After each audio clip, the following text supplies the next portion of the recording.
warahmatullahi wabarakatuh. Selamat siang anak-anak. Hari ini kita akan belajar tentang sholat fardu ya.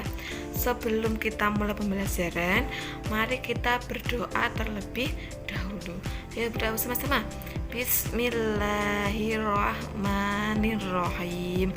Raditu billahi robba wa bil islami dina wa bi muhammadin nabiyya wa rasula. Rabbi zidni ilma warzuqni fahma. Amin amin ya rabbal alamin.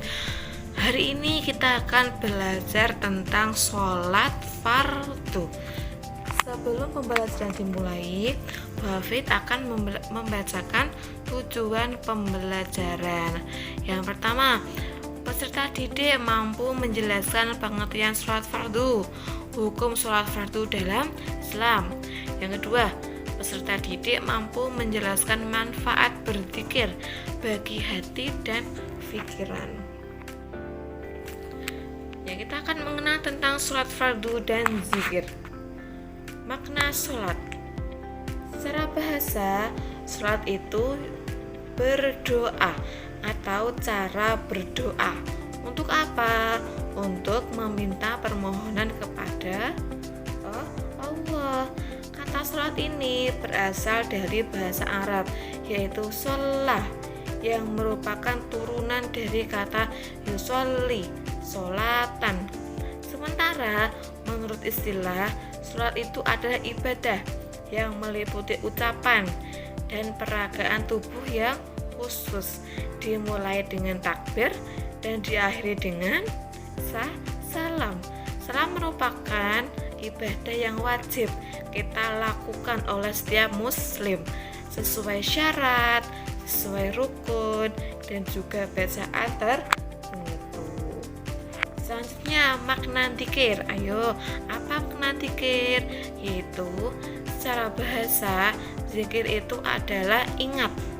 Sedangkan menurut istilah, zikir diartikan dengan mengingat Allah. Kita diperintahkan untuk selalu berzikir kepada Allah. Dengan apa? Dengan mengagungkan kekuasaan dan kebesaran Allah dan juga terhindar dari kesombongan. Dalil perintah pelaksanaan sholat. Ayo, siapa yang tahu surat apa perintah pelaksanaan sholat? Ya, surat Al-Ankabut ayat 45, yang artinya, bacalah kitab Al-Quran yang telah diwahyukan kepadamu, yaitu Muhammad, dan laksanakan sholat. Sesungguhnya sholat itu mencegah dari perbuatan keji dan juga mungkar. Dan ketahuilah, mengingat Allah itu lebih besar keutamaannya dari ibadah yang lain. Allah mengetahui apa yang kamu kerjakan. Selanjutnya, dalil perintah berzikir pada surat Al-Ahzab ayat 41 yang berbunyi Bismillahirrahmanirrahim. Ya ayyuhalladzina amanu dzkurullaha dzikran katsiran, yang artinya, wahai orang-orang yang beriman, ingatlah kepada Allah dengan mengingat namanya sebanyak-banyaknya. Apa toh hukum dari sholat fardu? Yaitu ada fardu ain, ada fardu kifayah, dan ada sunnah muakkad, dan ada sunnah ghairu muakkad. Dikatakan fardu ain itu sebab sifat yang wajib yang harus dikerjakan oleh umat Islam yang mukallaf dan tidak boleh ditinggalkan atau diwakilkan. Jadi wajib, apabila ditinggalkan mendapat dosa, dan apabila dikerjakan akan mendapat pahala. Yang selanjutnya ada fardu kifayah, yaitu sholat yang wajib dikerjakan oleh umat Islam yang mukallaf, yang telah dianggap cukup. Apa toh? Sholat dapat mencegah dari perbuatan keji dan juga mungkar. Jika sholat dilaksanakan dengan sempurna, dengan sungguh-sungguh dan ikhlas, maka akan mencegah kita dari perbuatan keji, perbuatan mungkar.